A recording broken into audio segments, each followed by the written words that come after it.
This program has been made possible in part by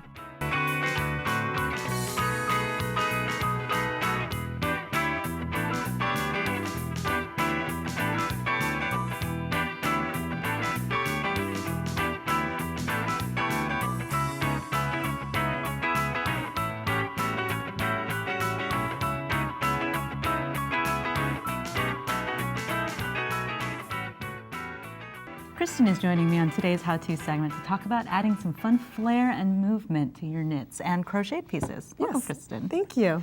So tell me what's going on here. I mean, a lot of us would think of cotton as being kind of a stiff fiber. Right, and all of the pieces here with all of the different types of drape that we're going to show today are all in mercerized cotton, but in some very fine weight mercerized cotton. For example, this yarn here is kind of a thick and thin ribbon yarn, but it's still in mercerized cotton. And the two free patterns at the front of the table, the gray vest is made in this yarn, and the yellow halter top is made in the other mercerized cotton, which is your more traditional plied yarn, but it's a thinner weight. And doing that in the lace and doing increases in the lace is what gives that a lot of drape. And both those patterns will be available on the website. Right. So over here, you know, we have this beautiful kind of trapeze shape, which I feel like is a hallmark of a lot of, you know, really drapey, swingy pieces. Right, it has a lot of swing when you move. And that trapeze kind of portion is in a lighter weight, kind of open, more open stitch. And I used, this one's crocheted, and I used a post stitch to give you the vertical lines, which are still going to be slimming even in a wider A-line shaped top. Fun. Let's take a look at what that looks like. I did the shaping in the post stitches, so just as a refresher, I'll show you what a regular post stitch double crochet looks like, and that's going, you yarn over your hook, going from back to front, around the post, pulling the post to the front, yarn over, pull up a loop, yarn over, pull through two, yarn over, pull through two. And another way to keep the fabric very light and open is by doing a chain one in between each one. So it's a chain one double crochet mesh rather than just a solid double crochet piece. Now I'll show you the 3-stitch decrease.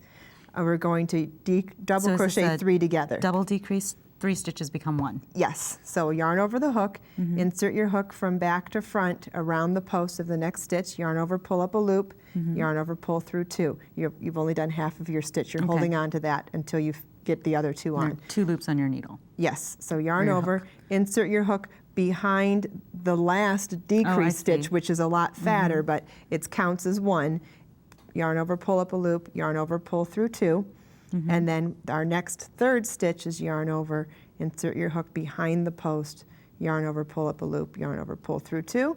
And now you have 4 loops on your hook, yarn over and pull through all 4. Oh, great. So those have become 1 loop. And let's let that flat so that everybody can see how neat all the lines just kind of converge. Yeah, by starting at the bottom and working up like that, I think that that's actually a nice flattering vertical shape too. What a great shape. Well, let's take a look at some of the other ways that we can incorporate drape and movement. What's interesting about this piece is that we used a heavier weight cotton for the sweater, which is just, you know, a simple stockinette stitch.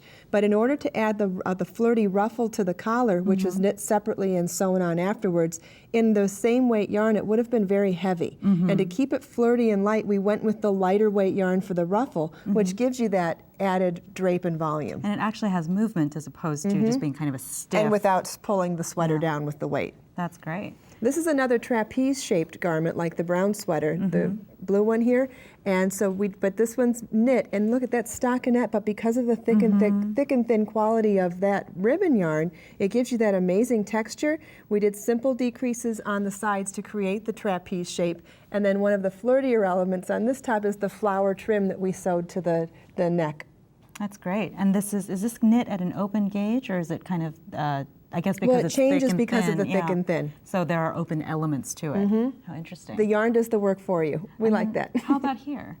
This piece is done in the thinner mercerized cotton, and we do the box pleats to create fullness and textural detail at the neck. It's a 12-stitch box pleat, and in the thinner yarn, once again, you're not adding bulk. And then our 2 free patterns, we've got, you know, another simple stockinette, right, in the thick and thin yarn.